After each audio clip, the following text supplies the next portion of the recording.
چاہے نوح علیہ السلام جیسے نبی کی بیوی ہو، جب اس میں طلب نہیں اور ہدایت نہیں ملی تو اللہ کا اس سے کوئی رشتہ نہیں۔ اے اللہ تعالیٰ، میرا بیٹا تو میری پشت سے ہے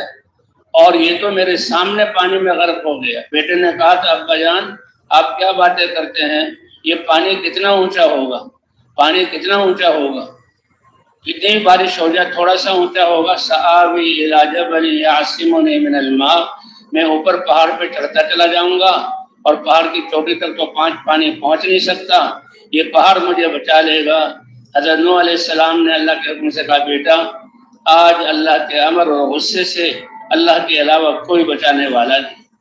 اور ابھی تو بات چلی رہی ہے کہ ایک دم موج اٹھی اور بیٹے کو تنکے کی طرح بیچ میں لے کر گھمایا اور اس کی لاش سامنے۔ اللہ کے نبی آدم ثانی نوح علیہ السلام اور ایسے کہ 950 سال جو ہے انسانیت کو اللہ کی طرف بلایا۔ سب سے لمبا دعوت کا جو وقت ہے وہ نوح علیہ السلام کا ہے، جیسے کہ قرآن پاک میں آتا ہے 950 سال۔ تو بھائی اللہ کی ذات سمجھدار ہے۔ اللہ تعالیٰ نے حضرات انبیاء کرام کو علم دے کر بھیجا اور ایک دستور زندگی انسانوں کے لیے اتارا، انسان کو پیدا کیا اور انسان کے لیے ساری کائنات کو مسخر کیا۔ انسان اپنے اعضاء کو کیسے استعمال کرے تو اپنے پسندیدہ استعمال کو اللہ نے دین بنا کر اتارا۔ یہ اپنے سوچنے میں بھی آزاد نہیں، یہ اپنے ہاتھ کو اختیار تو دیا ہے لیکن اپنے ہاتھ کو استعمال کرنے میں بھی آزاد نہیں۔ اور آزادی کا مطلب یہ اللہ کی غلامی، اللہ کی غلامی تو بہت سب سے بڑی عزت ہے، اللہ کی غلامی تو سب سے بڑی عزت ہے۔ یہ کیا ہے کہ یہ میں اپنے ملک کا بادشاہ ہوں، کیا مطلب کہ ملک کے اسباب اور اس کا میں غلام ہوں، میرے ذمے ہیں، میں بادشاہ ہوں، میں کہوں کہ میری مرضی، میں نے کچھ کرنا ہی نہیں، مجھے کھانے پینے دو تو لوگ جیل میں ڈال دیں گے۔ بادشاہ ہونے کا مطلب یہ نہیں کہ خواہشات پوری ہوں گی، بادشاہ ہونے کا مطلب ہے وہ اس ملک کی ساری ضروریات کے تم پابند ہو پورا کرنے کے، اور عوام کو جو ہے انصاف پہنچانے کے پابند ہو۔ اللہ کی طرف سے بھی یہی ہے اور لوگوں کی طرف سے بھی۔ یہ کل جو وزیر اعظم تھا آج اسیر اعظم ہے، جیل میں پڑا ہوا ہے، اس لیے کہ اس نے جو حقوق تھے وہ پورے نہیں کیے۔ اور پھر قیامت میں تو یہ جتنے بھی اقتدار والے ہیں ان کے ہاتھ بنے ہوں گے، اللہ کے سامنے پیش کیا جائے گا اور اللہ پوچھیں گے کہ تمہیں جو اقتدار دیا تھا کہ کسی میرے بندے کی آہ مجھ تک نہ پہنچے اور تم اس آہ کے پہنچنے سے پہلے اس کا انتظام کرو، اگر انتظام کیا ہے تو وہ ہاتھ کھول دیے جائیں گے اور پھر عادل بادشاہ کو تو اللہ تعالیٰ عرش کے سائے کے نیچے جگہ دیں گے، ورنہ اسی طرح بندھے ہوئے ہاتھ پلسرات پر سے گزرتے ہوئے جہنم میں کاٹ کر اس کو ڈال دیا جائے گا۔ اللہ ہم سب کی حفاظت فرمائے۔ تو بھائی اس لیے قربانی پر اللہ نے کامیابی رکھی ہے۔ دنیا کی خواہشات کے لیے بھی دنیا والے اپنے گھر والوں پر تھوڑا سا صبر کر لو، تھوڑے دن کا یہ سادہ کھانا ہے، تھوڑے دنوں کے یہ سادے کپڑے ہیں، میں نے کروڑ روپے تجارت میں لگائے ہوئے ہیں، نفع آنا شروع ہو گیا ہے، پھر اس نفع سے بڑا گھر بھی ہوگا، اچھے کپڑے بھی ہوں گے، اچھے کھانے بھی، سب اس کو سمجھتے ہیں۔ تو اللہ تعالیٰ بھی یہ فرماتے ہیں اے انسانوں، دنیا کی خواہشات کو اللہ کی چاہت کے لیے تم قربان کر دو، اللہ دنیا بھی امن والی، عزت والی، عافیت والی تمہاری بنا دیں گے۔ اور پھر آگے اور مراحل آنے والے ہیں، یہ روح کا نکلنا روئے سے یہ کتنا بڑا امر ہے، موت بھی تمہاری مبارک ہوگی، پھر قبر میں تم رکھے جاؤ گے۔ کب تک قبر میں؟ قبر کو تم مٹی کا ڈھیر نہ سمجھو، یا جنت کے باغوں میں سے ایک باغ ہے، جہنم کے گڑھوں میں سے ایک گڑھا ہے۔ آخرت کو جو فرشتے نظر آ جائیں تو آخرت شروع ہو گئی۔ جی ہاں، من مات فقد قامت قیامت ہو، جو مر گیا اس کی قیامت تو شروع ہو گئی۔ بلکہ جب فرشتہ آتا ہے اور روح کو نکالتا ہے اور گلے اور نرخرے تک روح پہنچتی ہے تو دیکھا جاتا ہے کہ اس کی آنکھیں پتھرا جاتی ہیں اور اوپر کی طرف اڑ جاتی ہیں۔ کیا مطلب کہ اس دنیا کا نظر آنا اس کو ختم ہو جاتا ہے اور فرشتے اور آخرت کا نظام اس کے سامنے آ جاتا ہے۔ اب تو یہ دیکھا جائے گا کہ آخرت کی تیاری کی ہے یا نہیں کی۔ اس لیے حضور صلی اللہ علیہ وسلم سے پوچھا گیا کہ عقل مند انسان کون ہے؟ آپ نے فرمایا لوگوں میں سے سب سے عقل مند اور زندگی کے تھوڑے سے سرمایے کو سب سے زیادہ احتیاط سے استعمال کرنے والا وہ ہے کہ جو موت کو ہر وقت یاد رکھتا ہو، بھولتا نہ ہو موت کو، اور موت کے بعد والی حقیقی اور ہمیشہ کی جہاں لوٹ کر جانا ہے اس کے لیے سب سے زیادہ تیاری کرنے والا ہو۔ اس لیے حضور صلی اللہ علیہ وسلم فرمایا اکثروا ذکر ہاضم اللذات، لذتوں کو توڑ کر رکھ دینے والی چیز موت کا ذکر زیادہ کرو۔ موت بھائی کوئی بری چیز نہیں ہے، یہ موت تو اللہ کے دربار میں تیاری کے ساتھ پیش ہونے کا ایک دروازہ ہے، ہر ایک نے اس میں سے گزرنا ہے، سارے انبیاء، سارے اولیاء، سب سے بڑی ذات انبیاء کی ہے۔ حضور صلی اللہ علیہ وسلم کی خدمت میں بھی حضرت جبرائیل آئے اور عرض کیا عش ما شئت، آپ اللہ سے دعا مانگ کر جتنی زندگی لینا چاہیں اللہ آپ کو قیامت تک جو ہے زندگی دے سکتے ہیں۔ فإنک میت، لیکن اس دنیا سے تو جانا ہے، یہ دنیا گزرگاہ ہے، آدم علیہ السلام سے سلسلہ شروع ہوا، جو آئے وہ چلے گئے اور قیامت تک یہ سلسلہ رہے گا۔ یہ دنیا چھوٹا سا اتنا برتن ہے، اللہ اتنے بڑے قدرت و خزانے والے ہیں کہ اللہ کی غیرت کی گوارہ نہیں کرتی کہ دنیا ہی کو انسان کا وطن بنا دیا جائے، اس لیے دنیا سے منتقل، اس کو دھوکے کا سامان کہا گیا۔ یا ایھا الناس ان وعد اللہ حق، اے لوگو اللہ کے وعدے سچے ہیں۔ اب مرنا انسان ختم ہو گیا کہ واللہ تم جو ہے تم مرو گے، ثم لتبعثن، پھر تم کو دوبارہ زندہ کیا جائے گا۔ جب لوگوں نے اس کا انکار کیا تو اللہ نے قرآن میں کیا بیان کیا؟ اے انسانوں تم کیوں نہیں سمجھتے کہ میں کیسے زندگی دینے والا ہوں؟ تم نے اپنے کھیتوں کو نہیں دیکھا؟ جب گندم کٹ جاتی ہے، گاہ لی جاتی ہے پہنچ، اور وہ مارکیٹوں میں اور گھروں میں اناج پہنچ جاتا ہے تو یہ کھیت کیا ہوتا ہے؟ مٹی ہے، مٹی، بے رنگ زمین مٹی ہے، بے ذائقہ مٹی ہے اور بے بو، نہ کوئی اس میں بو ہے نہ کوئی ذائقہ ہے۔ پھر ہم آسمانوں سے پانی برساتے ہیں، بارش ہوتی ہے، پھر تمہارے ڈالے ہوئے خشک بیج، گندم اگائی تھی تو اب چاول اگائے، چاول کاٹے تھے تو اب گندم اگائی ہے، اور تم نے باغات لگائے تھے تو اب درخت بن گئے ہیں، اور درختوں میں سے اب ان کی شاخیں نکلی ہیں، اور شاخوں میں سے خوشبودار پھول نکلے ہیں، اور پھولوں میں سے خوشبودار پھل آئے ہیں۔ پھل کی ابتدا کیسے چھوٹی سی صورت میں ہوتی ہے اور پھر وہ پھل بڑا ہوتا ہے اپنے کمال کو پہنچتا ہے، لیکن ابھی پکا نہیں ہے۔ اگر آپ اس کو ایسے کاٹ لیں تو اس میں ذائقہ نہیں ہوگا، اگر جب پک جائے تو پھر کیسے اللہ اس میں مٹھاس اور ذائقے اور خوشبو پیدا فرما دیتے ہیں۔ یہ کرنے والی ذات کس کی ہے بھائی؟ سنترے کو دیکھیں کیسے خوبصورت اس کی اوپر والی کھال، رنگ بھی کتنا خوبصورت، اور اس کو جب ہاتھ سے چاقو سے کاٹتے ہیں تو اس کے اندر سے جو پھوپھار نکلتی ہے کتنی اچھی خوشبو ہوتی ہے، اور پھر اس کے اندر کیسے جہاں کاشیں ہوتی ہیں، اور کاشوں کے اندر کیسے چھوٹی چھوٹی تھیلیاں اللہ نے ترتیب کے ساتھ اس میں رکھی ہوتی ہیں، اور اس پردے کے ساتھ اس کو چھپایا ہوتا ہے۔ تو یہ کرنے والی ذات کس کی ہے؟ انار کو دیکھو، انار کیسا خوبصورت پھل ہے۔ اب یہ یعنی اس درخت زمین کے ذریعے سے اللہ نے غذا کو چلایا، اس درخت کے تنا بنایا، شاخیں بنائی، پھر پھول بنا، اور پھول سے پھر یہ پھل بنا، پہلے چھوٹا تھا پھر بڑا ہوا، اور پکنے سے پہلے اس کا ذائقہ اور بو اور ہوتی ہے، اور جب پک جائے تو کتنی خوبصورت شکل میں تمہارے سامنے آ جاتا ہے۔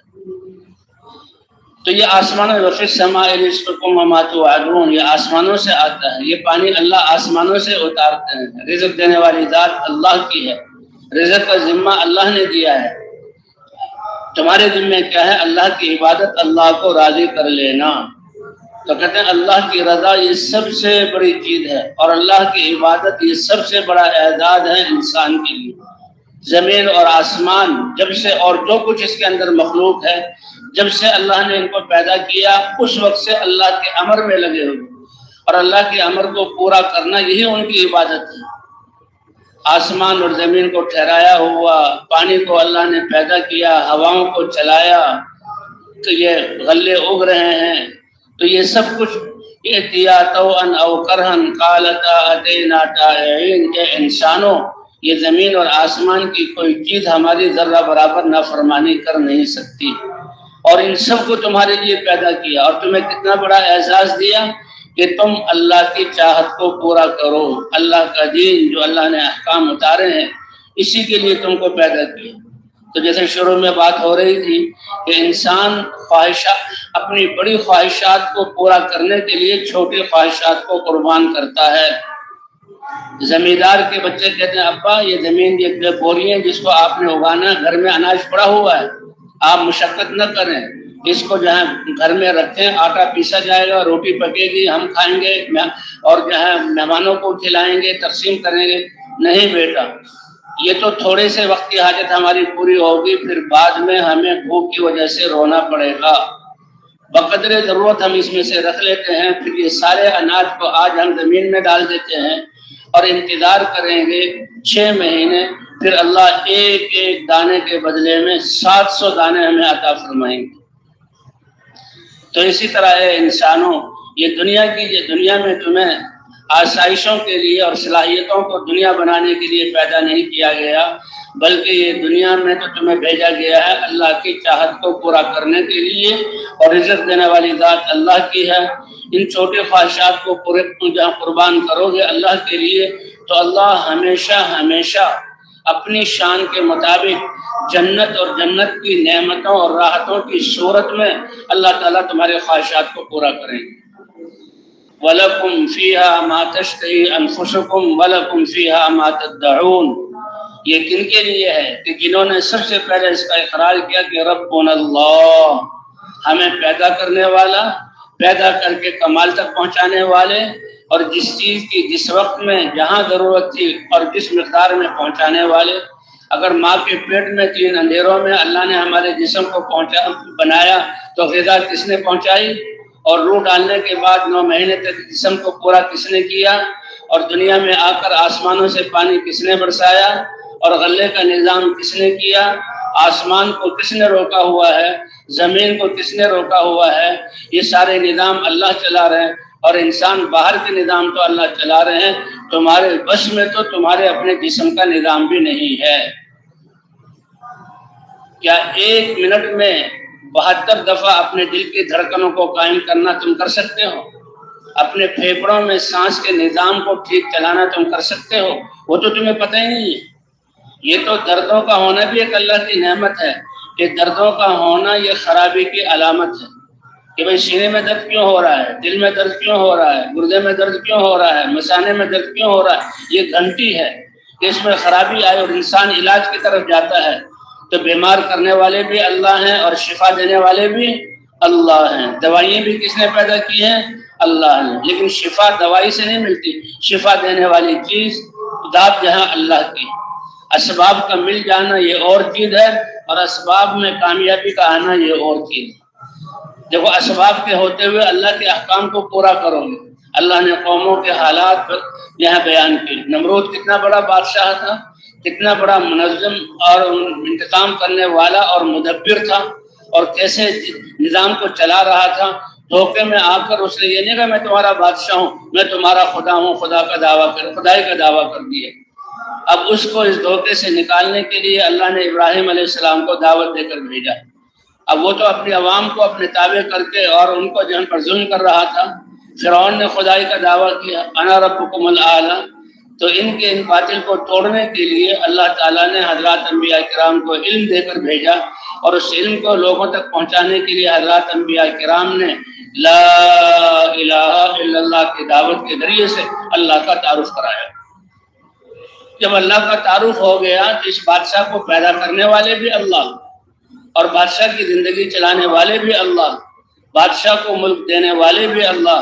اور اس کو باقی رکھنے والے بھی اللہ، اور ایک دن فنا ہو کر یہ اللہ کی طرف جائے گا۔ تو یہ ایمان کتنا بڑا علم ہے، اور یہ یقین کتنی بڑی دولت ہے، اور مسلمان کے لیے کتنا بڑا سرمایہ ہے۔ اے ایمان والے، اللہ کی ذات پر یقین اور ایمان یہ تمہارا سب سے بڑا سرمایہ ہے۔ اس یقین کے مطابق میں اپنے قدرت کو استعمال کر کے تمہیں جہاں کامیابی دکھلاؤں گا۔ انا عند ظن عبدی بی، میرا بندہ جیسے میرے ساتھ گمان کرے گا اسی کے ساتھ مطابق میں اعمال کروں، جس کے ساتھ معاملہ کروں گا۔ تو اللہ کا قدرت کا تعلق ایمان اور اعمال کے ساتھ ہے۔ یہ اعمال دنیا کی زندگی بھی اس سے بنتی ہے اور آخرت کی زندگی بھی بنتی ہے۔ حدیث پاک میں ایک واقعہ آتا ہے کہ ایک زمانے میں 3 آدمی وہ سفر کے لیے نکلے، اور پہاڑی سفر تھا۔ بارش شروع ہوئی تو ایک غار کے اندر وہ داخل ہو گئے کہ بھئی بارش کے پانی سے بھیگنے سے ہم بچ جائیں۔ جو ہے غار کے اندر داخل ہوئے تو اللہ کی طرف سے یہ تکوینی طور پر یہ نظام ہوا انسانیت کو بتلانے کے لیے کہ اوپر سے بڑی چٹان گری اور ان کے جہاں غار کے منہ پر آ گئی۔ اس زمانے میں تو آبادیاں اور زیادہ کم تھی اور کوئی نظام بھی باہر تک لوگوں تک آواز پہنچانے کا نظام نہیں تھا، اور یہ تو جنگل میں تھے۔ اب جو ہے تھے وہ ایمان والے، سمجھ گئے کہ بھائی اب تو زندگی کے جو ہے جتنے بھی اسباب وہ ہم سے منقطع ہو گئے، لیکن کرنے والی ذات کس کی ہے؟ یہ ان کا ایمان تھا۔ اس ایمان اور یقین نے ان کو بچایا، اور پھر یہ ان کو علم تھا کہ اللہ تعالیٰ جو کامیابی دیتے ہیں اعمال پر دنیا بھی بناتے ہیں اور آخرت بھی۔ یہ بات نہیں کہ دنیا تو دنیاوی نقشوں اور مالوں سے بنے گی، یہ بالکل غلط ہے۔ اور بھائی وہ نقشے تو وہ تو مخلوق ہیں، اور یہ مال یہ تو مخلوق ہے، اندھا ہے، بے جان ہے۔ کہتے ہیں ایک اندھے کا کسی گھر میں ہونا یہ سارے خاندان کے لیے ایک بڑی پریشانی ہے، اور 10 اندھے جمع ہو جائیں تو وہ جو ہے زیادہ پریشانی ہے۔ تو ہم نے تو اندھی مخلوقات کو جمع کیا ہوا ہے اور اس کی حفاظت میں سارے لگے ہوئے ہیں، اور اپنی زندگی کے سرمایے کو ڈبو رہے ہیں اور آخرت میں ناکام ہو رہے ہیں، اور اللہ کی ناراضگی کی وجہ سے حالات بھی ہم پر آئے ہوئے ہیں۔ تو بھائی یہ سب اندھے ہیں، ان سب کو چھوڑ کر ایک اللہ جو سب کو پیدا کرنے والے اور انبیاء جو بینا ہیں، اللہ کی طرف سے علم لے کر آئے، اللہ کے احکام کو نبی کے طریقے پر پورا کرنے والے بن جاؤ۔ اب وہ 3 کو جو بچایا ہے ایمان میں، اگر وہ کافر ہوتے تو گل سڑ جاتے، مر جاتے، کوئی تذکرہ ان کا نہ ہوتا۔ ایمان والے تھے۔ ہم نے کہا بھائی حالات تو آئے ہیں، بچا کوئی نہیں سکتا، اللہ بچانے والے، اور نبی نے بتایا ہے کہ اعمال کے ذریعے تمہاری بچت ہوگی۔ اس لیے اب اللہ کے سامنے اپنے اعمال پیش کرو، یہ اعمال آخرت میں بھی نفع دیں گے اور دنیا میں بھی، اور یہ قصہ ہے ہی اس لیے۔ اپنے اعمال کو پیش کرو۔ تو سب سے پہلے ایک کام میں اللہ کے سامنے ہاتھ اٹھاتا ہوں، دعا مانگتا ہوں، اور اس نے اللہ کے سامنے کیا پیش کیا؟ اے اللہ، میں تو تیرا ایمان والا بکری چرانے والا ایک چرواہا ہوں، میں بکری چرا کر لایا کرتا تھا، گھر آتا تھا، ماں باپ کی خدمت کرتا تھا، لیکن ایک عمل مجھ سے ایسا ہوا کہ ایک دفعہ بکریوں کو گھاس کی تلاش میں دور لے کر چلا گیا۔ پہلے میں سورج غروب ہونے سے پہلے واپس آ کر بکریوں کا دودھ دوہتا تھا اور سب سے پہلے ماں باپ کو دیتا تھا۔ حالانکہ چھوٹے بچے تھے، بچوں کو بھوک پہلے لگتی ہے، لیکن ماں باپ کا حق پہلے ہے۔ ماں باپ کو پلا دیتا تھا، وہ پی لیتے تھے، سیر ہو جاتے تھے، پھر بچوں کو دیتا تھا۔ اے اللہ، یہ عمل تمہیں محبوب تھا۔ ایک دن ایسا ہوا جب میں دیر سے پہنچا تو ماں باپ تو بڑی عمر کے تھے، ان کو نیند آ گئی، وہ سو گئے، اور بچے چھوٹے، کیونکہ وہ بکریاں آتی تھی، دودھ ہی غذا تھی، ان کو دودھ نہیں ملا تھا، وہ بھوک کی وجہ سے بلبلا رہے تھے۔ میں اپنے بچوں کو دیکھ رہا ہوں، میں نے جہاں بکری کا دودھ نکالا اور پیالہ ہاتھ میں لے کر آ گیا۔ اب یہ دیکھیں سمجھداری کہ جو اللہ کو بھی پسند ہے، اللہ کے نبی کو بھی پسند ہے، اور سارے انسانوں کے لیے راہ عمل ہے۔ اور ایک چرواہا ایمان کی وجہ سے اللہ نے اس کو سمجھداری دی کہ جو اللہ کو پہچانتا ہے وہ لوگوں کو بھی پہچانے گا، جو اللہ کے حقوق ادا کرتا ہے وہ لوگوں کے حقوق بھی ادا کرے گا، جو اللہ کو نہیں پہچانتا وہ ماں باپ اور رشتہ داروں کو نہیں پہچانتا، اور جو اللہ کے حکم کو پامال کرتا ہے وہ کسی کا حکم ادا کر نہیں سکتا۔ اب یہ تو چرواہا ہے اور اللہ کے سامنے پیش کر رہا ہے۔ ہم اپنی زندگی کو دیکھ لیں کہ ہمارے کیا اعمال ہیں، تو کہے یا اللہ، میں جب آیا تو ماں باپ سوئے ہوئے تھے۔ اب اس اللہ والے علم نے بتایا ماں باپ کو جگانا نہیں، حالانکہ وہ بھوکے سوئے، اماں ابا اٹھ جائیے، دودھ میں لے آیا ہوں، پی لیجیے، وہ خوش ہو جاتے، لیکن وہ نیند میں ہے، ان کو اٹھائیں گے وہ خوش ہوں گے اور بھوک دور ہوگی، لیکن نیند سے اٹھانا یہ جو ان کو تکلیف ہے اس کو بھی گوارا نہیں کیا۔ کہتے میں اس دودھ کو ہاتھ میں لیے، یہ نہیں کہ دودھ وہاں رکھ دیں، سمجھدار لوگ ہوتے ہیں نا، ایک مس سے دو کاج، کہ ٹھیک ہے میں اپنے کاموں میں لگ جاؤں، بچوں کو دودھ پلا لوں، ان کو سلا لوں، اور میں نے ماں باپ کو دودھ پلانا ہے، اس سے انکار نہیں، لیکن اعلیٰ اور افضل کیا ہے؟ اس کا وہی عمل پسند آیا۔ اے اللہ، بچے بھی رو رہے تھے لیکن میں نے تو ماں باپ کے لیے میں پیالہ ہاتھ میں لے کر کھڑا رہا ان کے سرانے، یہ نہیں کہ دودھ الگ رکھ دیا، وہ اٹھیں گے مجھے حکم دیں گے اور میں کہوں گا دودھ تیار ہے اور لے آؤں گا، ماں باپ اس میں بھی خوش ہو جائیں گے۔ کہتے یہ ہے ایمان اور یہ ہے محبت جو آداب محبت سکھا دیتی ہے، اور یہی چیز اللہ کو پسند ہے، اللہ کو بتلا رہے ہیں، اور وہ یعنی اس کا قصہ اللہ نے محفوظ کیا اپنے نبی کے ذریعے، حدیث کے ذریعے انسانیت تک پہنچایا، اور یہ قصہ ممبروں پر بیان ہوتا ہے جیسے اب بیان ہو رہا ہے۔ اللہ نے وہ عزت عطا فرمائی، حالانکہ ایک چرواہا تھا، دودھ لے کے کھڑا ہوا ہے، انتظار کر رہا ہے، لیکن اللہ کے ہاں اس کی کیا قیمت ہے؟ عمل کی قیمت ایمان اور ایمان سے بنتی ہے، اللہ سے تعلق سے بنتی ہے۔ حضور صلی اللہ علیہ وسلم کے پاس ایک مہمان، صحابہ وہ لوگ مہمان آتے تھے تو حضور صلی اللہ علیہ وسلم اپنے صحابہ کو تقسیم کیا کرتے تھے، مہمانوں کو لے جاؤ ان کو۔ صحابہ کئی سو اور کئی دسیوں بیسیوں صحابہ اپنے گھر لے جا کر ان کے کھانے کا انتظام کرتے تھے۔ تو ایک جو ہے مہمان کو اللہ کے رسول نے ابو طلحہ غالباً نے ان کے حوالے کیا۔ اب وہ گھر لے گئے، رات کا وقت تھا، سونے کا وقت تھا، کہا یہ اللہ کے رسول کا مہمان ہے۔ اب ان کے گھروں میں ہمارے گھروں کی طرح وہ خوراکوں کا اسٹاک تو نہیں ہوتا تھا، اسٹاک تو کیا، تو ایک وقت کی ضرورت کا بھی نہیں ہوتا تھا، جو اللہ نے دیا کھا لیا، اور کل کو کون دے گا؟ اللہ دے گا۔ ہاں، وہ یہ ہماری طرح بینکوں میں پیسے جمع کرنا، فریجوں میں چیزیں محفوظ کر لینا اور کل کے لیے انتظام کرنا، یہ تو یقین کی کمزوری ہے۔ وہ جو آج ہے اس کو تقسیم کر دو۔ یسألونک ماذا ينفقون، یہ میرے بندے پوچھتے ہیں اللہ کے لیے کیا خرچ کریں۔ وہ جب اللہ کو راضی کرنے کے لیے خرچ کر رہے ہیں تو جو آج تمہارے پاس زائد ہے وہ سب خرچ کر دو، کل کا رزق کا انتظام، تمہارے کپڑوں کا، تمہارے رزق کا انتظام کون کرے گا؟ اور ایسی مثالیں ہیں کہ جو آج ہے وہ خرچ کر دیتے تھے۔ تو بہرحال اللہ کے رسول کے مہمان کو لے کر آئے، بیوی سے کہا، بیوی نے کہا پہلے پوچھ تو لیتے ہیں، گھر میں تو کوئی چیز نہیں ہے، یہ بچوں کے لیے سوکھے ٹکڑے ہیں، یہی میں ان کے لیے بنا رہی ہوں، اور بچے بھوک سے بلبلا رہے ہیں، مانگ رہے ہیں۔ تو دونوں بیٹھے، کہنے لگے دیکھو یہ اللہ کے رسول کا مہمان ہے، اب اس کو پہلے بچوں کو تم بہلا پھسلا کر سلا دو، تھوڑی دیر وہ روئیں گے دھوئیں گے اور پھر سو جائیں گے، بچے نے تو سونا ہوتا ہے، بھوک میں بھی سو جاتا ہے، اور یہ کھانا مہمان کے سامنے پیش کر دو۔ تو گھروں میں کوئی لائٹیں نہیں تھی، بلب نہیں تھے کہ روشنی ہو، ایک چھوٹا سا ٹمٹماتا ہوا دیا ہوتا تھا، اس کی روشنی میں رات کے اندھیرے میں کھانا ہے، کھانا اتنا ہے جو بچوں کے لیے تھا۔ بیوی نے کہا نہ تمہارے لیے کھانا تھا نہ میرے لیے، ہم نے تو بھوک میں سونا تھا، اور کوئی بات نہیں، اللہ کے دین کی محنت کرتے ہوئے یہ اللہ کے لیے ہم نے بھوک برداشت کیا، تو اللہ آخرت میں کیا کچھ دیں گے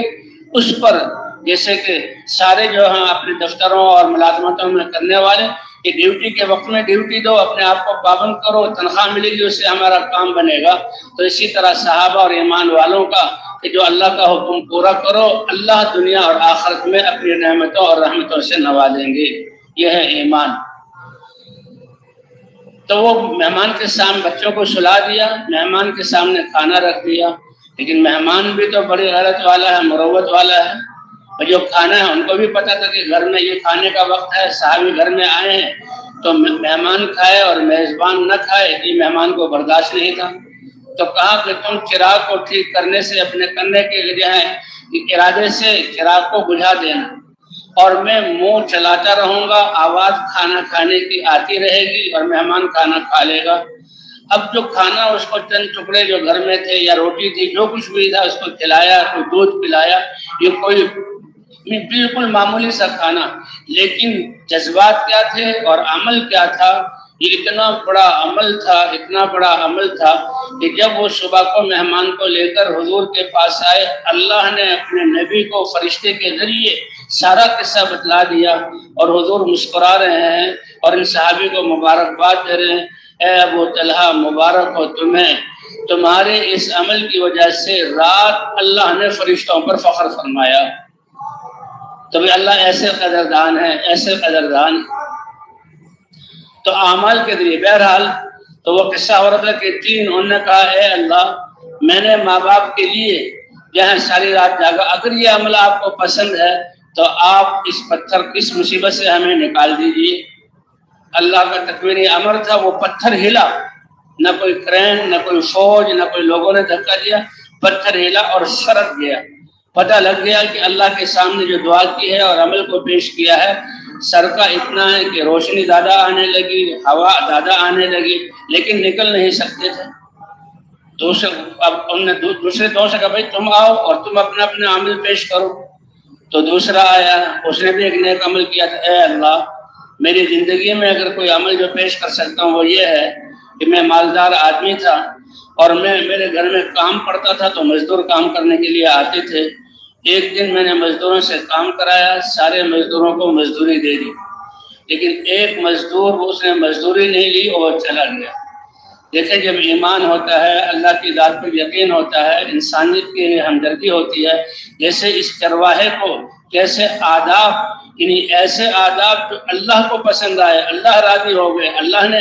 جو ہے ان کا یہ کام بنایا. اللہ کے رسول جو ہے صلی اللہ علیہ وسلم اس واقعے کو بیان کر رہے ہیں. یہ آداب ایمان کی وجہ سے اللہ نے اس کو سکھلائے. تو یہ مزدور تھا, کا مزدور مزدوری لیے بغیر چلا گیا. اب ایک تو یہ کہ بھائی ٹھیک ہے وہ چلا گیا تو اب اس کی مرضی,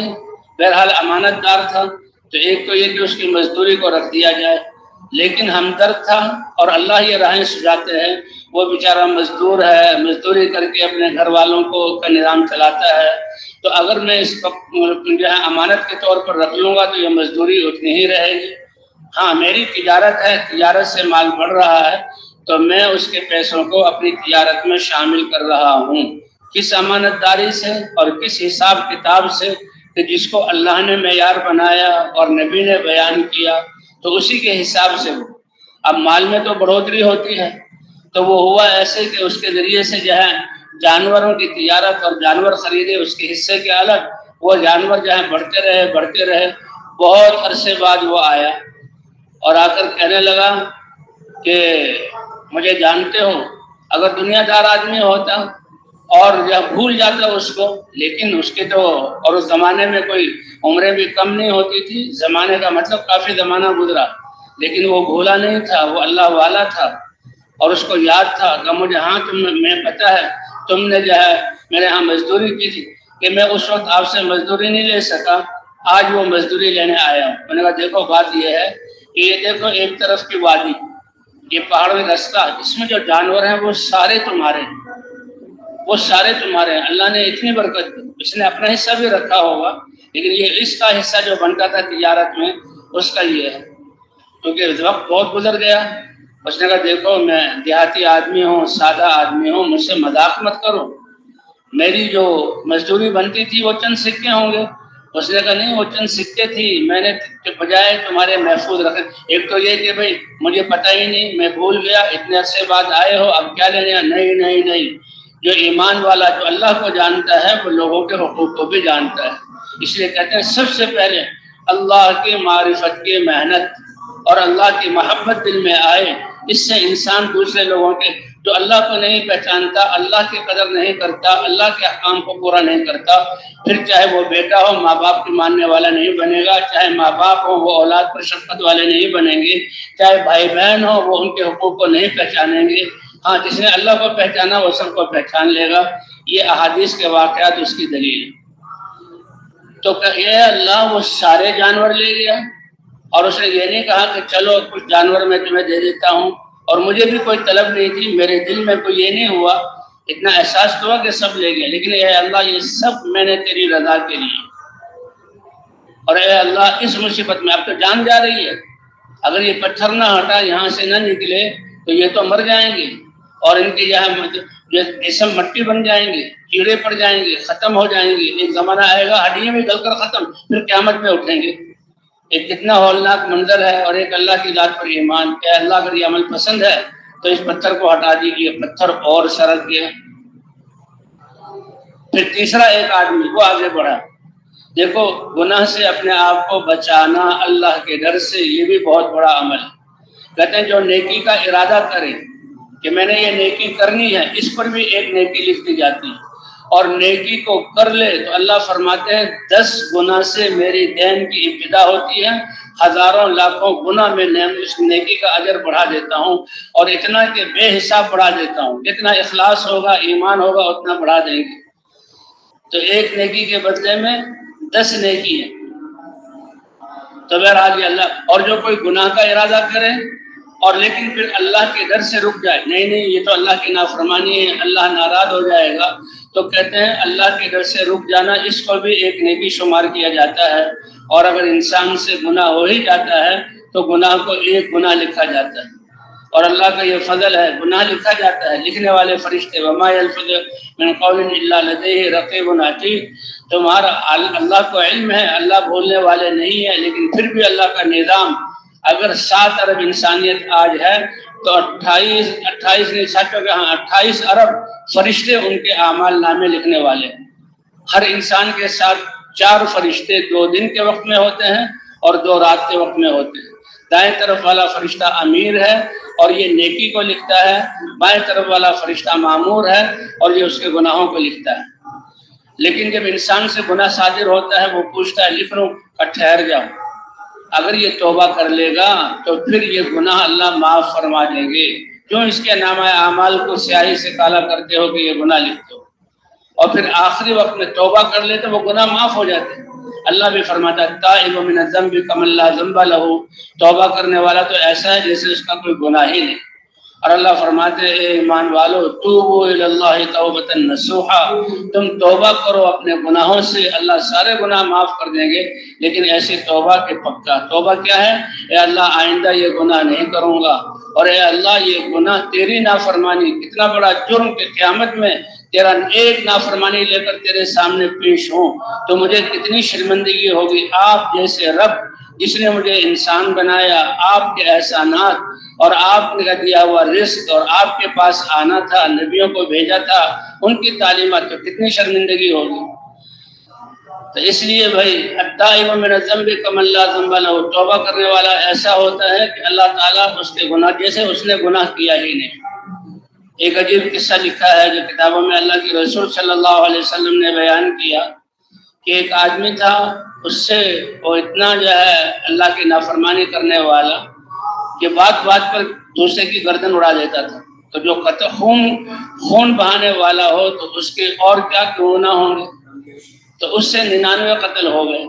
لیکن اس کے دل میں یہ آیا کہ بھی توبہ کروں، اللہ کے سامنے کیسے پیش ہوں گا، توبہ کا دروازہ کھلا ہوا ہے۔ تو ایک عبادت گزار کے پاس چلا گیا جو اللہ کی محبت میں اللہ اللہ کر رہا تھا، دنیا کو چھوڑا ہوا تھا، علم اس کے پاس تھا نہیں، لیکن خود وہ اللہ کا ولی اللہ اللہ کر رہا، اس کے پاس گیا، میں نے کہا حضرت میری بات سنیں کہ کیا کہ 99 قتل کیے ہیں اور میں اب توبہ کرنا چاہتا ہوں، آپ کے پاس آؤں پوچھنے کے لیے۔ تو ان کو تو غصہ آ گیا کہ 99 خون کیے اور اب توبہ کرنے کے لیے آیا۔ اس نے کہا کوئی توبہ نہیں۔ اس نے کہا اچھا پھر 100 ہی پورے کر دیں، اس کو بھی قتل کر دیا۔ لیکن پھر ندامت ہوئی، اور ندامت ہو کر پھر وہ پھرتا رہا کہ اللہ کے سامنے کیسے پیش ہوں گا۔ تو ایک عالم کے بارے میں بتایا گیا، ان کے پاس پہنچا، عالم نے کہا گناہ چاہے جتنے بھی ہوں اللہ کا وعدہ ہے کہ میں توبہ قبول کرنے والا ہوں۔ کہتے ہیں عرش پر جو ہے موتی کی تختی پر نور کے قلم سے جو اللہ نے سب سے پہلے لکھا، ایک روایت کا ان رحمتی غلبت غضبی، کہ میری رحمت ہمیشہ میرے غصے پر غالب رہے گی۔ لوگ نافرمانی تو کریں گے اور نافرمانی سے اللہ کی ناراضگی، لیکن میری رحمت میرے غصے پر غالب رہے گی۔ اور دوسرا اننی انا التواب اتوب علی کل من تاب، میں بعد میں نافرمان کرنے والے لوگوں کی سب سے زیادہ توبہ قبول کرنے والا ہوں، اور جو تائب بن کر میرے پاس آئے گا میں اس کی توبہ کو قبول کر لوں گا۔ تو یہی عالم نے بتایا۔ لیکن عالم سمجھ گئے کہ توبہ تو اس نے پہلے بھی بہت کی ہوگی، لیکن توبہ پر جمنے کے لیے ماحول کی ضرورت ہے۔ جو اس کے اپنے علاقے کا رشتہ داری میں اور جو ہے دوستوں میں ماحول ان کا خراب ہے، اور اس کو اس حد تک جو ہے پہنچایا کہ یہ قتل کر دیتا ہے، تو ماحول کو بدلنے کی ضرورت ہے۔ جسے ہماری تبلیغ اللہ کے راستے میں نکلنا، اس کی حکمت بھی یہی ہے کہ جن دکانوں پر رہ کر ہمارے یقین بگڑے، ہم سے اعمال نکلے، جن علاقوں میں رہ کر ہم اسلامی آداب سے محروم ہو گئے اور ہم جو ہے نافرمانی میں آ گئے، ان ماحولوں کو چھوڑ کر اللہ کے راستے میں نکلنا، اور راستے میں نکل کر مساجد میں آنا اور مساجد میں ٹھہرنا، مساجد سے جو ہے پھر لوگوں کے پاس جانا، یہ کتنی بڑی بات ہے۔ یہی حکمت ہے، کیونکہ مساجد تو اللہ کا گھر ہے، عبادت کا گھر ہے، ہر وقت اللہ کی رحمت اترتی ہے، اور یہاں پر تو عبادات کی جاتی ہے۔ یہ اعمال ہیں کہ جن اعمال کے ذریعے سے حضور صلی اللہ علیہ وسلم نے صحابہ کرام کی تربیت کی۔ کہاں وہ کیسے بت پرست تھے اور کتنے زیادہ گناہ کرنے والے تھے۔ بیت اللہ کے چاروں طرف بتوں کو پوجتے تھے، ننگے طواف کرتے تھے، لیکن اللہ تعالیٰ نے ان اعمال کے ذریعے سے حضور نے جو ان پر ڈالا تو ایسا ان کو پاک کیا کہ اللہ نے اپنی رضا کا پروانہ ان کے لیے اتار دیا۔ تو انہیں کہا اپنے ماحول کو چھوڑو۔ تو اب کیونکہ وہ سچا تائب اور نادم ہو کر آیا تھا اور واقعی اس نے اپنے علاقے کو چھوڑ کر اس عالم اور اللہ والے کے بتلانے پر اپنی بستی کو چھوڑ کر جانے کا ارادہ کیا۔ اب وہ جا رہا ہے اس کی طرف، تو بیچ سے کچھ پہلے بس موت کا وقت آ گیا اور موت کے لیے وہ گرنے لگا اور وہ سمجھ گیا بالکل بیچ میں، اب یہ اپنی بستی کی طرف ہے، بیچ آگے نقطہ آ رہا ہے، لیکن اس کو ندامت اور احساس اتنا ہے کہ گرتے ہوئے بھی اس نے اپنے آپ کو آگے گھسیٹا، گرتے ہوئے بھی اس نے اپنے آپ کو، شاید اللہ کو یہ عمل پسند آ جائے، اور یہی عمل اللہ کو پسند آ گیا کہ گر کر بھی جب روح نکل رہی ہے اس وقت بھی تھوڑا سا وہ بالش اس سے آگے پیچھے سرکا، یہ اللہ کو پسند آ گیا۔ حدیث میں صاف آتا ہے رحمت کے فرشتے اور عذاب والے فرشتے آ گئے، کیونکہ وہ تو لکھتے رہتے ہیں۔ عذاب والے فرشتے کہنے لگے 100 کا قاتل ہے، خون بہایا، گردنیں اڑائی، اس کو اب جہنم میں لے جایا جائے گا۔ رحمت والے فرشتے کہنے لگے جو کچھ بھی ہے اللہ ارحم الراحمین ہے، اللہ توبہ قبول کرنے والا ہے اور یہ تائب بن کر آیا ہے، اس لیے اس کو تو جنت میں۔ اب فرشتوں کی جماعتوں میں جھگڑا ہو رہا ہے۔ اللہ نے ان کو فرشتوں پر حکم دیا کہ دونوں بستیوں کے فاصلے کو دیکھ لو، جس بستی کا فاصلہ یہ کم ہو اس میں سے، اگر اپنی بستی کے قریب ہے تو یہ نافرمانوں میں سے، ٹھکانہ جہنم، اور اگر نیکوں کی بستی میں جانے کا ارادہ کیا تھا، اللہ والے نے بتایا تھا کہ وہاں ان کی صحبت میں رہے گا، پھر اس لیے گناہ نہیں ہوگے تو اس کے زیادہ قریب ہے۔ تو کہا تھا اپنی بستی کے زیادہ قریب، لیکن اس کا مرتے ہوئے گرنا اور آگے بڑھنا یہ اللہ کو پسند آیا، اور اللہ نے جب فرشتے زمین ناپنے لگے تو اس کی بستی کی طرح جو فاصلہ تھا اس زمین سے کہا ذرا پھیل جاؤ، اور جس بستی کی طرف جا رہا تھا اللہ نے حکم دیا اے زمین تم ذرا سکر جاؤ، اور بس ایک بالش کا فرق تھا کہ ایک بالش اللہ کے اس امر کی وجہ سے سرکا تھا تو رحمت کے فرشتے اس کو لے گئے۔ تو بھئی اللہ تعالیٰ نے یہ کام ہمارا مسلمانوں سے توبہ کرانے کا، کیوں؟ اس لیے کہ ہمارا جرم ایک تو یہ کہ خود اپنی ذات کے اعتبار سے اللہ کی نافرمانی ہو، یہ بھی بہت بڑا جرم ہے، اور ایک یہ کہ ہماری وہ محنت جس سے انسانوں کو ہدایت ملتی، 7 ارب انسانیت ہے، امت مسلمہ تقوی والی زندگی پر آ جائے تو اس کا وہ بھی نتیجہ ہے ہماری اس محنت کا۔ 5 ارب انسانیت جو کفر پر مر کر جہنم کا ایندھن بن رہی ہے، جہاں اس کو بچانا جہنم سے یہ بھی ہماری ذمہ داری تھی۔ اے اللہ سب سے بڑا جرم ہمارا اس محنت کو نہ کرنے کی وجہ سے ہوا، اور جس کی وجہ سے یہ عالم فساد کا گہوارہ بنی اور حالات بگڑے، انسانوں کے خون ریزی ہوئی۔ اے اللہ ہمارے اس جرم کو معاف فرما دے۔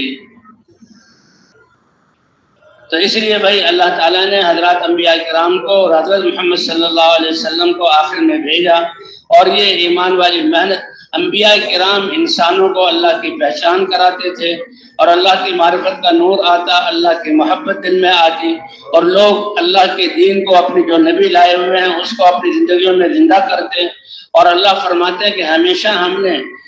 ان لوگوں پہ جن لوگوں کے دلوں میں ہمارا دین زندہ ہوا، زمین کا وارث ہم نے ان کو بنایا، اور ان کے وجود میں آنے کی وجہ سے ہم نے بڑی بڑی باطل طاغوتی طاقتوں کو ختم کیا۔ نمرود کی نمرودیت کو جو ختم کیا ہے، جو ابراہیم علیہ السلام کی وجہ سے چند لوگوں میں ایمان جو اعمال آئے تو دعوت اس کا ذریعہ بنی۔ قارون کی قارونیت کا کو خاک میں ملایا ہے موسیٰ علیہ السلام کی دعوت کے نتیجے میں۔ فرعون کی فرعونیت کو موسیٰ علیہ السلام ہارون علیہ السلام کی دعوت کے نتیجے میں،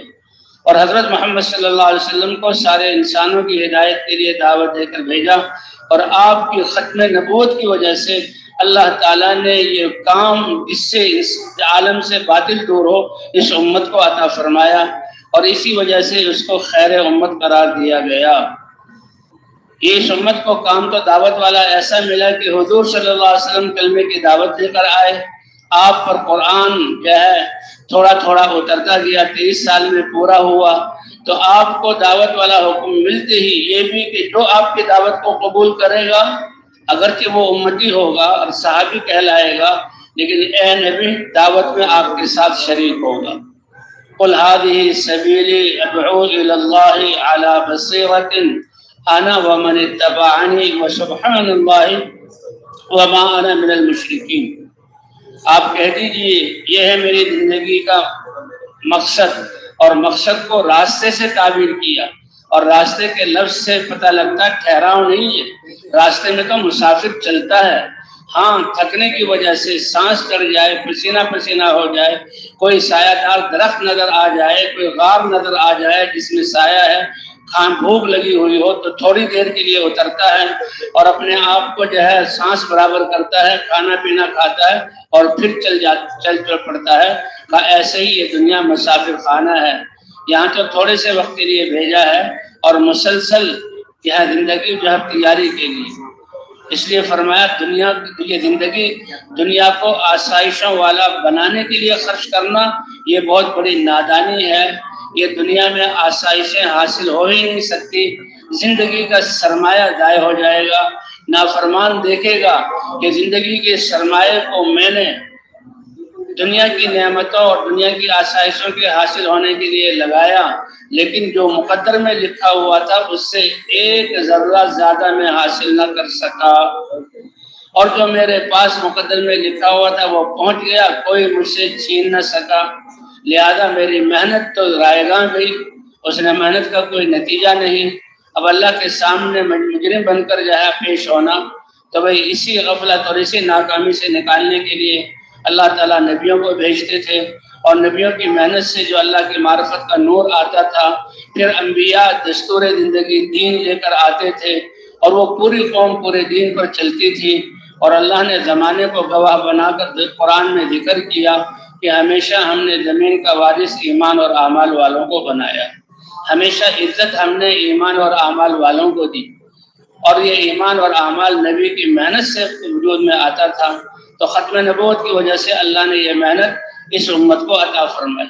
اسی کو حضرت عمر رضی اللہ تعالیٰ عنہ فرماتے ہیں، اے دنیا بھر کے انسانوں، تمہیں پتہ ہے کہ ہم اسلام سے پہلے کتنے گرے ہوئے، اپنی نظروں میں بھی گرے ہوئے بے قیمت انسان تھے،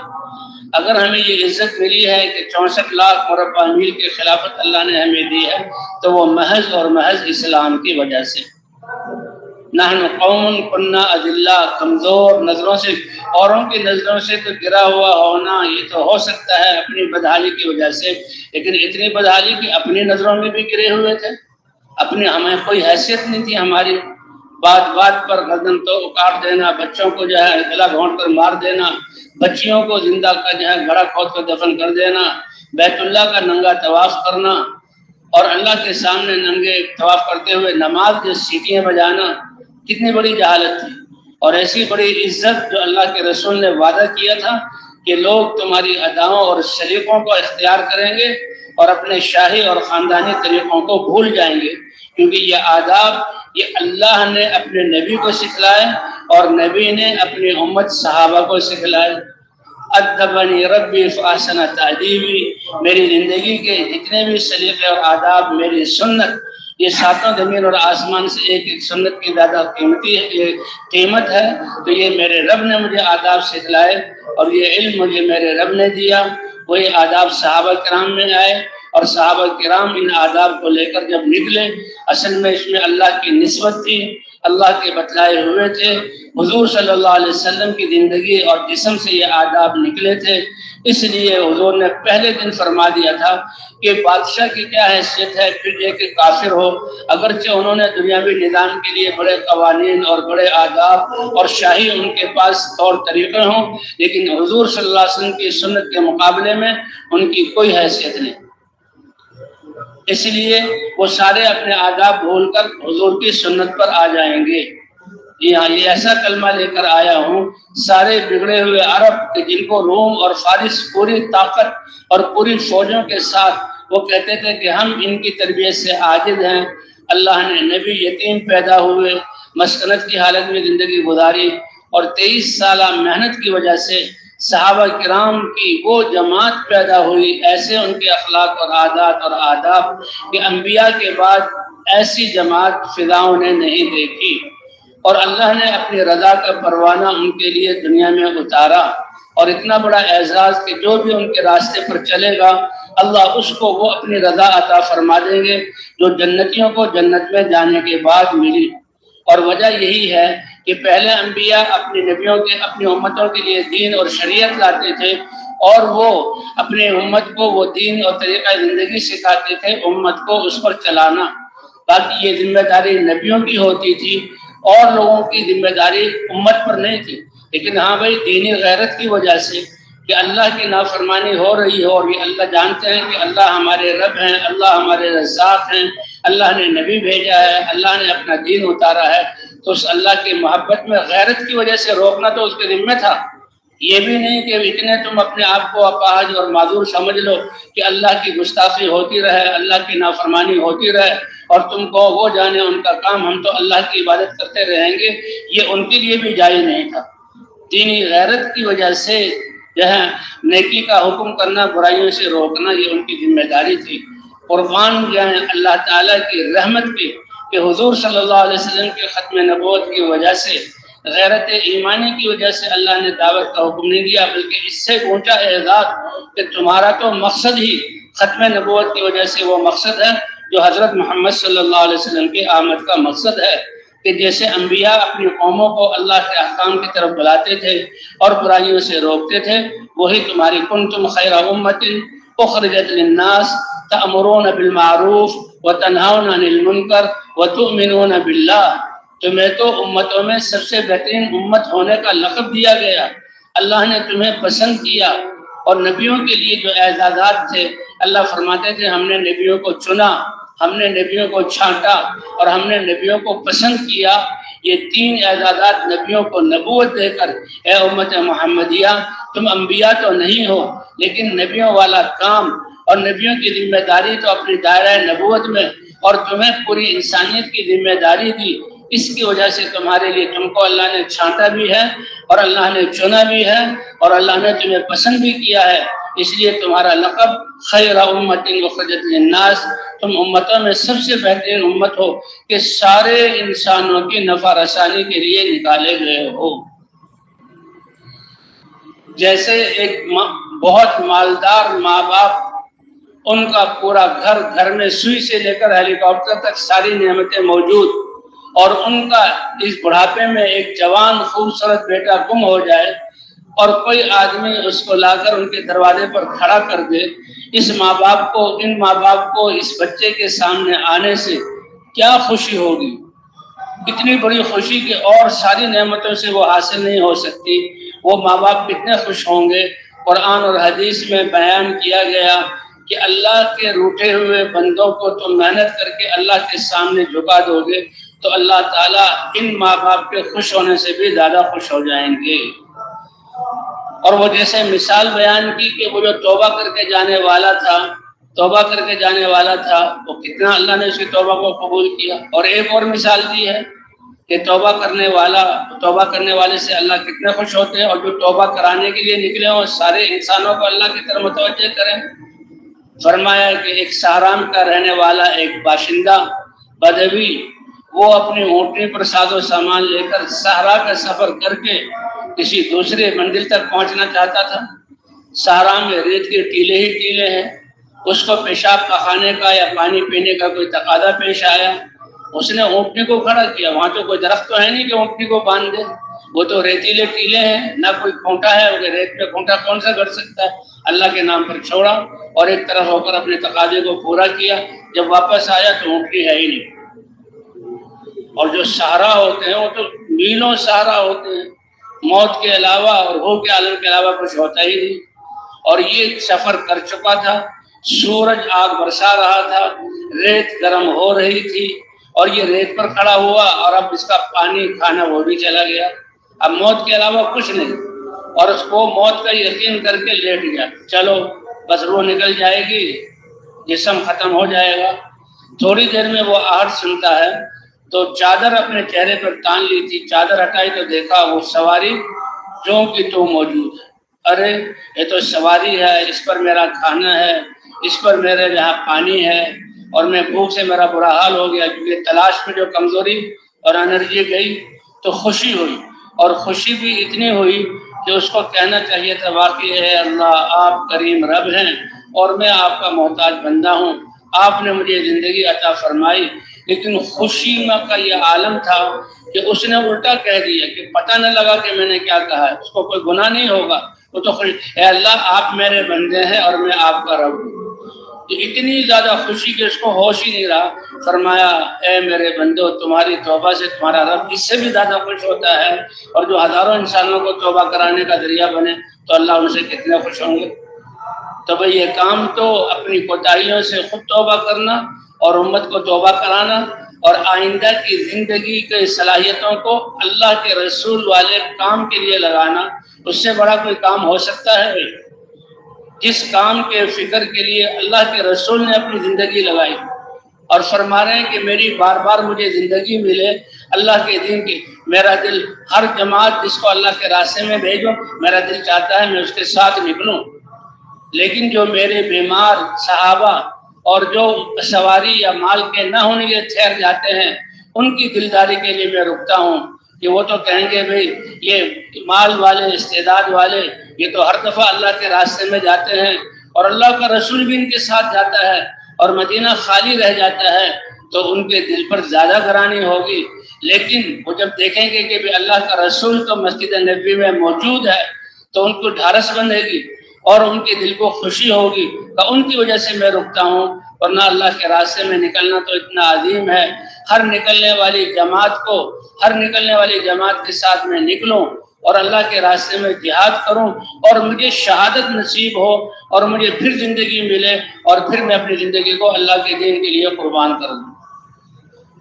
اللہ ہی کے رسول صلی اللہ علیہ وسلم کے ارشاد کی وجہ سے آج اس دین کو زندہ کرنے کے لیے ہم سے آج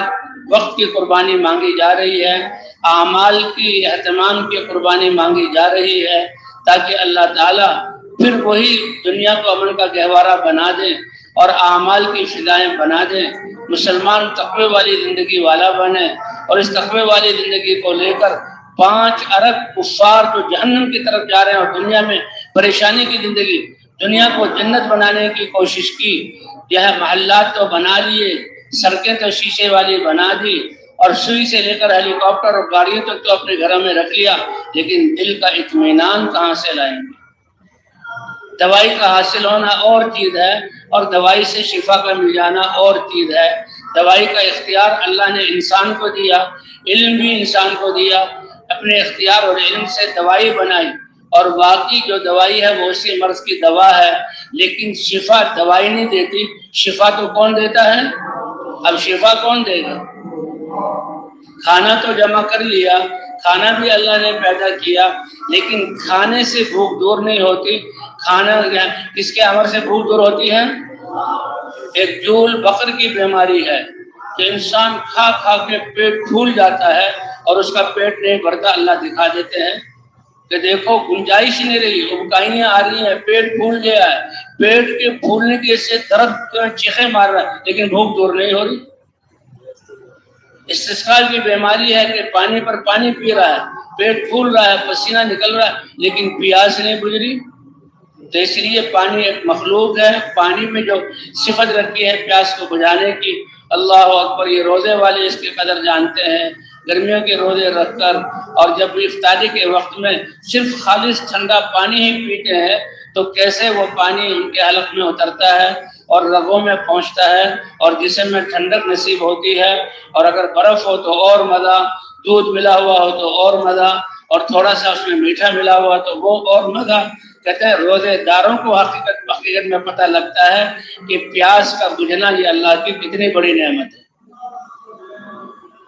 جیسے انگوروں کھانوں کی قیمت ان مالداروں سے نہ پوچھو کہ جن کو کھا کھا کے ابکائیاں آتی ہیں، اس کی لذت تو ان غریبوں کو پتہ ہے جو کبھی کبھی ان کو یہ کھانا ملتا ہے، وہ ان کو لذت کا، یہ تو بیچارے کھا کھا کر ان کا پیٹ بھی بھرا ہوتا ہے، ابکائیاں آ جاتی ہیں۔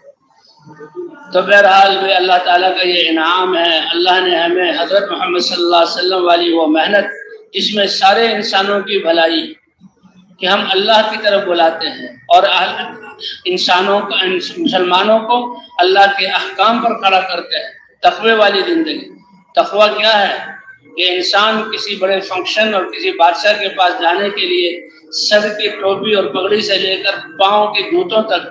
پورے جسم کو خوبصورت اور اچھا بنا کر پیش ہوتا ہے۔ تو تقوی بھی یہ ہے کہ اللہ کے سامنے پیش ہونے کے لیے زندگی کے سارے لمحات اور اس کے احکام کو لے کر انسان اللہ کے سامنے پیش ہو۔ اگر انسان نے کسی سے پوچھا نہیں اور اپنے جو ہے آپ کو شیشے میں دیکھا نہیں لیکن اچھے کپڑوں میں چلا گیا، لیکن بعد میں پتہ لگا کہ اس کے تو ماتھے پر کالک لگی ہوئی تھی، اس کی تو ناک پر رینٹ لگا ہوا تھا، اس کے تو داڑھی میں رال ٹپک رہی تھی، تو اس کو کتنا بڑا افسوس ہوگا کہ میں نے اپنے آپ کو پہلے سے تیار کیوں نہیں کیا۔ تو اس سے زیادہ کہیں وہ شرمندہ ہوں گے جو گناہوں کی سیاہی کو لے کر اللہ کے دربار میں پیش ہوں گے۔ اس لیے تیاری کرانا کہ دنیا میں آسائشیں پورا کرنے کے لیے نہیں بلکہ اللہ کے دربار میں حاضر ہونے کے قابل اپنے آپ کو بنانا۔ اور اللہ نے فرما دیا نہ تمہاری شکلوں کو دیکھوں گا، یہ میں نے بنائی، یہ تو میرا عمل ہے۔ کہتے کسی کو کسی شکل پر تانا دینا، تمہاری کیا شکل ہے، تم ایسے ہو، تم ویسے ہو، یہ اللہ پر اٹیک کرنا ہے۔ اس آدمی نے کوئی اپنی شکل خود بنائی ہے یا اس نے رنگ یہ خود دیا ہے؟ فرمایا نہ تمہاری صورتوں کو دیکھتے ہیں، یہ اللہ نے۔ اور دنیا کا نظام چلانے کے لیے اللہ نے مال کو بھی تقسیم کیا، سب کے سب برابر مال والے ہوں تو پھر دکانوں میں کون بیٹھے گا، پھر دفتروں میں کون آئے گا، اور پھر جو ہے لوگوں کے لیے مزدوری کون کرے گا۔ اردو میں ایک مثال ہے، تو راجا میں رانی، کون بھرے گا پانی، چلو بھائی، جب پانی نہیں آئے گا تو زندگی کیسے چلے گی؟ تو یہ اللہ نے مالوں کو تقسیم کیا اور جو ہے عہدوں کو تقسیم کیا دنیا کا نظام چلنے کے لیے، لیکن دنیا کی زندگی جو اللہ نے دی ہے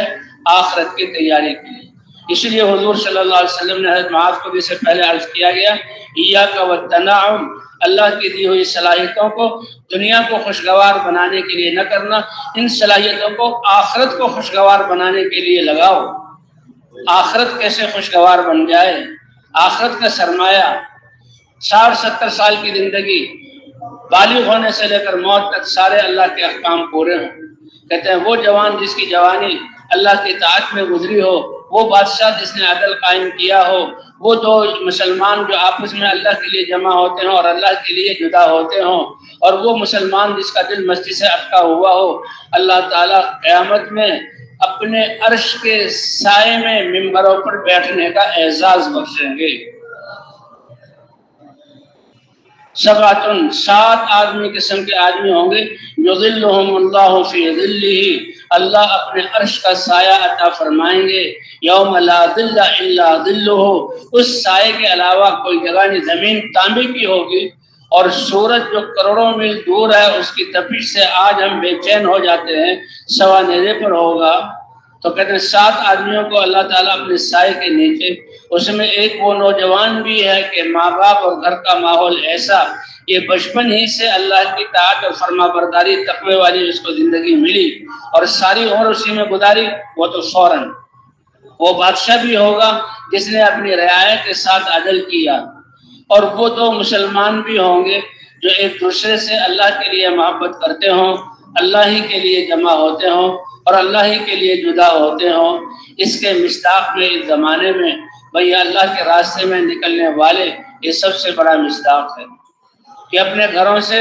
نکل کر مسجد میں جمع ہو گئے، اللہ کے لیے جمع ہو گئے، جمع ہو کر رائیونڈ میں آ گئے، پھر اور لوگوں کے بڑے مجمع کے ساتھ مل گئے، تشکیلوں پر پھر الگ الگ ہو گئے اور پھر بعد میں ملے۔ تو ان کا نکلنا، ان کا ہر قدم، ان کا آپس میں ملنا، ملنے کی خوشی میں اللہ کی رضا کو سامنے رکھنا،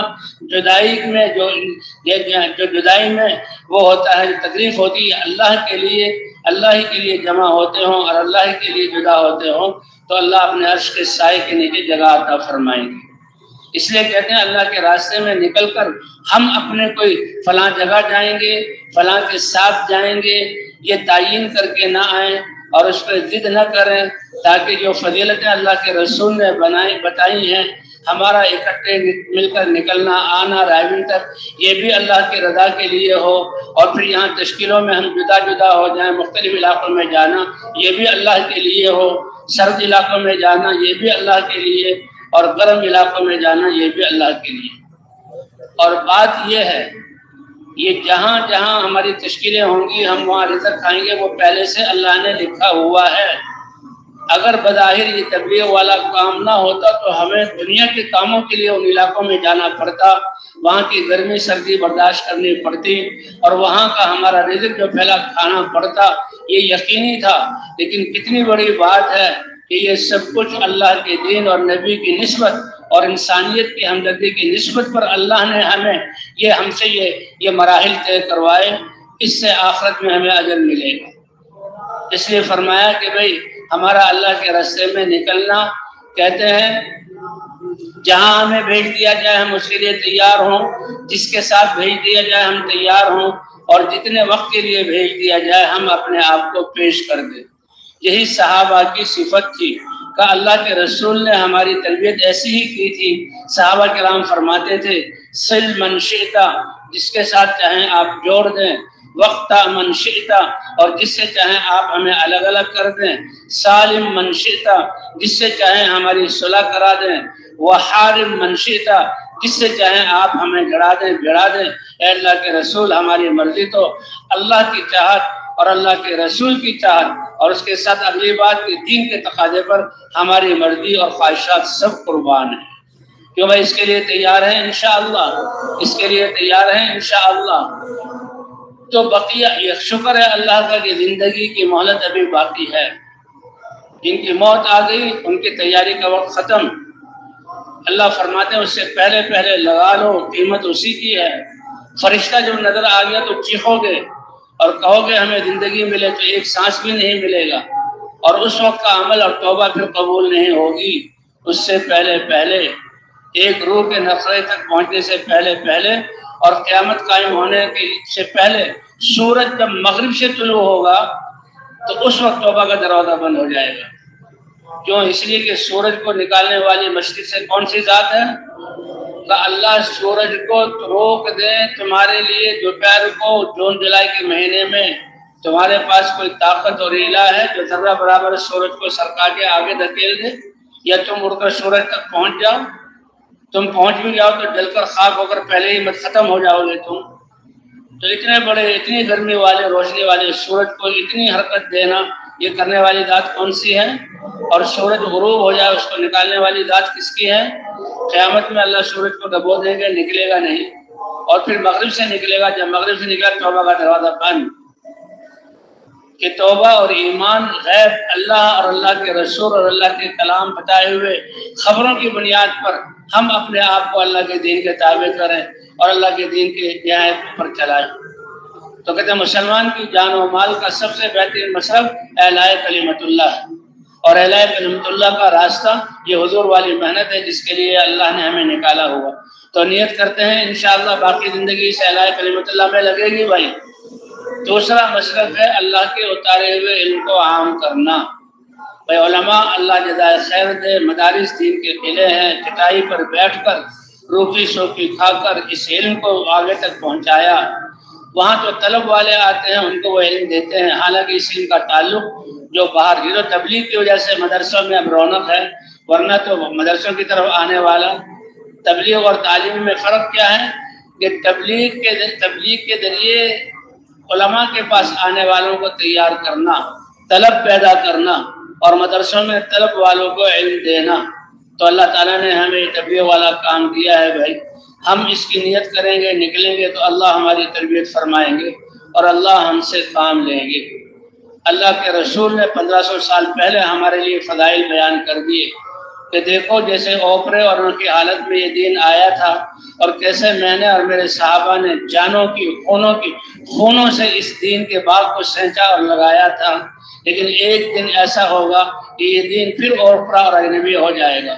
حضور آئے تو وہ کافر تھے، ان کے لیے اجنبی اور اوپرا تھا، اور جو حضور خوشخبری دے رہے ہیں بتا رہے ہیں کہ وہ مسلمانوں میں اوپرا، سب مسلمان ہیں، مسجدیں خالی ہیں، سب مسلمان ہیں، اور ان کے پڑوس میں مالوں کے ڈھیر لگے ہوئے ہیں بعضوں کے پاس، اور پڑوس میں بچے بھوک کی وجہ سے بلبلا رہے ہیں. سب مسلمان ہیں, کوئی کسی کا خیال کرنے والا نہیں ہے. خود اتنے اچھے اچھے کپڑے کا یہ دین اپنوں ہی میں بیگانہ ہو جائے گا. اللہ کے عبادتیں چھوڑ دی جائیں گی, عوامر جہاں چھوڑ دیے جائیں گے, معاشرت جہاں نکل جائے گی, اور انسانوں کی خدمت. فرمایا فطوبی للغرباء, لیکن اللہ تو رب ہیں. جیسے جسمانی غذا کے لیے زمینوں سے غلے اگاتے ہیں, ایسے روحوں کی تربیت اور اس کی غذا کے لیے اللہ محنت کو چالو فرمائیں گی. یہ دعوت کبھی بھی پوری ختم ہو گئی اور ایسا نہیں ہوا. تعلیم اور مشائخ کی شہرت میں چھوٹے چھوٹے علاقوں میں چلتی رہی, جس کی وجہ سے دین محفوظ ہے. لیکن ذمہ داری تو اس امت کی پوری انسانیت کی تھی. عمومی فضائیں بدل گئی. آج اللہ نے پھر دوبارہ عالمی سطح پر تبلیغ کی صورت میں ہمیں یہ محنت عطا فرمائی اور اس کو وجود عطا فرمایا. اور یہ مجمع کا آنا یہ دلیل ہے کہ کیسے آج بھی اس محنت کے ذریعے سے اللہ نے پوری امت کو جوڑ دیا ہے. لیکن بھئی جہاں پہنچنا ہے وہ بہت ابھی تک میدان محنت کے باقی ہیں. یہ ہمارے لیے خوش قسمتی اور ہماری کمائی کا ذریعہ ہے. جب دین کی فضائیں عام ہو جائیں پھر وہ قیمت نہیں رہے گی. اتنی لڑائیاں ہوں گی, اتنی خون ریزی ہوگی, دنیا کی اتنی بے رغبتی کہ سونے کے ڈھیر پڑے ہوں گے اور لوگوں کے دلوں میں سونے کی رغبت ہی نہیں رہے گی. زکوٰۃ دینے والا زکوٰۃ دے کر پھرے گا لیکن کوئی مال قبول کرنے والا ہوگا ہی نہیں. تب قدر جب تک ہے جب تک کہ قربانیوں کے نقشے ہیں اور لوگ اس سے دور جا رہے ہیں, تو ہماری قربانیوں کے فطوبی للغرباء خوشخبری اور مبارکبادی اور 7 مرتبہ توبہ درجے کی کہ جو آخر میں جو ہے اس دین کی محنت کو کریں گے. اے اللہ کے رسول, ان کی مہم اور کام اور مقصد کیا ہوگا کہ دین میں جو کمی آئی ہے اس کے لیے قربانی کریں گے. جیسے اللہ کے رسول صلی اللہ علیہ وسلم کہہ رہے ہیں کہ ہر جہاں جماعت کو جو میں بھیجوں, میرا دل چاہتا ہے میں اللہ کے راستے میں جاؤں اور جا کر کیا کروں کہ میری گردن تن سے جدا ہو جائے. اللہ کے رسول اپنی زندگی کو پیش کر رہے ہیں, اور یہی بات حضرت ابوبکر صدیق نے کہی کہ یہ ہو نہیں سکتا کہ میری زندگی سلامت رہے اور اللہ کے دین میں ذرہ برابر کمی آ جائے. میں اپنے آپ کو پیش کروں گا, نکلوں گا اور نکالوں گا, یہاں تک کہ یا تو میری گردن کٹ جائے اور میں پھر موت آ جائے, کام کرنے کے قابل نہیں رہوں, یا یہ کہ پھر اللہ تعالیٰ دین کو زندہ کر دے. اور بھئی یہی نیت اور یہی عزم ہمارے لیے ہے کہ ہم بھی نیت کریں, اے اللہ بقیہ زندگی تیرے کلمے کو بلند کرنے کے لیے اور صلاحیتیں اس کام پر لگانے کے لیے, اے اللہ کرتے کرتے مر کر تیرے دربار میں پیش ہو جائیں. تو کون اس کو اس کی نیت کرتا ہے بھائی, اپنے ہاتھوں کو اٹھائیں کہ نیت سے ہی اللہ کے ہاں ہم قبول ہو جائیں گے. کتنی بڑی بات ہے. کسی دنیا کے دفتر, کسی حکومت کے پاس جاؤ, لیکن میں نے آپ کے ادارے میں خدمت اور جہاں سروس کرنے کا ارادہ کیا ہے, نیت کرنے کا, تو کہیں جاؤ کام کرو. ایک کی جگہ 100 ہمارے پاس آ رہے ہیں, ہمارے پاس سیٹ ہے ہی نہیں. اور قربان جائیں اللہ کی رحمت کے نیت کرنے سے اللہ کی طرف سے اجر شروع ہو جاتا ہے. اب حقیقی طور پر جب نکل جائیں پھر تو اللہ کی طرف سے انعام کی بارش. تو بھائی اللہ جب ہم نے اس نیت کو کیا ہے, اب یہ بقیہ زندگی اور صلاحیتیں اللہ کے کلمے کو بلند کرنے کے لیے اور تقوی کی زندگی اختیار کر کے امت کو اس محنت پر کھڑا کرنے کے لیے, اور یہ 5 ارب انسانیت جو اللہ کو نہیں پہچانتے دنیا کے لیے صلاحیتیں لگا کر ناکام ہو کر جا رہے ہیں. کیونکہ اللہ اور اللہ کے رسول نے بتایا کہ یہ دنیا میں سب کچھ لگا رہے ہیں لیکن سب سے زیادہ گھاٹے میں ہے, کیونکہ لگانے کی قیمت جو اللہ کے دربار میں اللہ کی رضا اور جنت کی صورت میں جو بدلہ ملے گا ان کو کچھ نہیں. یہ کہ ہائے افسوس, زندگی بھی لگائی, سارا سرمایہ بھی لگایا, لیکن تخت اور تنکے کے برابر ہمیں کوئی فائدہ نہیں ہوگا. قل هل ننبئکم بالاخسرین اعمالا الذین ضل سعیہم, یہ بیکار نہیں تھے لیکن رہبری نہ ہونے کی وجہ سے, مسلمانوں کی کوتاہی کی وجہ سے, دنیا ہی کو سب کچھ سمجھ کر اور دنیا کی راحتوں کو اصل جان کر ساری زندگی کا سرمایہ, جسمانی طاقت اور سمجھ کی صلاحیت اور مالوں کی صلاحیت دنیا بنانے میں لگا دی. حالانکہ صلاحیتیں لگانے کی وجہ سے دنیا کا ایک ذرہ بھی ان کو زیادہ نہیں ملا, وہ تو اللہ نے پیدا کرنے سے پہلے ان کے لیے لکھ دیا تھا اور نہ کسی نے ان کے لیے لکھے ہونے کے ایک ذرے کو ان سے چھینا ہے، وہ تو پورا پورا ان کو مل گیا، لیکن زندگی برباد ہو گئی۔ یہ ہیں سب سے زیادہ محنت کرنے کے باوجود بھی گھاٹے میں جانے والے، اور وہ جو محنت ہی نہیں کر رہے تو پھر ان کے کیا کہنا۔ اللہ نے ہمیں کتنی بڑی ذمہ داری اور کتنا بڑا احسان حضور صلی اللہ علیہ وسلم کی محنت کی صورت میں دیا ہے، اللہ تعالیٰ اس کے قدر کرنے کی توفیق عطا فرمائے۔ تو اس کا تقاضا کیا ہے کہ پچھلی کوتاہی پر تو ہم اللہ سے مانگے معافی، اور امت کے لیے بھی استغفار کریں، اے اللہ جس ناقدری سے یہ امت اس کام سے محروم ہے معاف فرما، اور آئندہ کے لیے عزم کریں کہ زندگی کا ہر لمحہ اور اللہ کی دی ہوئی طاقت کی ہر صلاحیت اور مالی ذریعے اے اللہ سب کے سب کو تیرے کلمے کو بلند کرنے کے لیے، تیرے بندوں کو آپ کی طرف بلانے کے لیے اور آخرت کی تیاری پر لگانے کے لیے خرچ کریں گے،